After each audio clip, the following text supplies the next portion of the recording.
কবি বীরেন্দ্র চট্টোপাধ্যায়ের লেখা কবিতা সেই অহংকার আমাদের সেই স্পর্ধা। অহংকার থাকা ভালো, কিন্তু নিজেকে নিয়ে নয়। স্পর্ধা থাকা ভালো, কিন্তু দল এমনকি দেশকে নিয়েও নয়। সেই অহংকার আমাদের মানায় আমি একজন মানুষ, সমস্ত পৃথিবীর নাগরিক আমি। সেই স্পর্ধা আমাদের ভালো রাখে, মানুষের চেয়ে নির্মল এই পৃথিবীতে কিছুই নেই। আমারও অধিকার আছে মনুষ্যত্বে।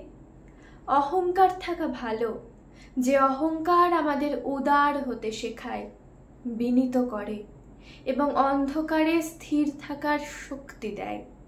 স্পর্ধা থাকা ভালো, যে স্পর্ধা আমাদের কানে মন্ত্র দেয়, মানুষকে ভালোবাসো, মানুষের জন্য বাঁচো, আর যদি কখনো প্রয়োজন হয় মানুষের জন্যেই মরে যাও।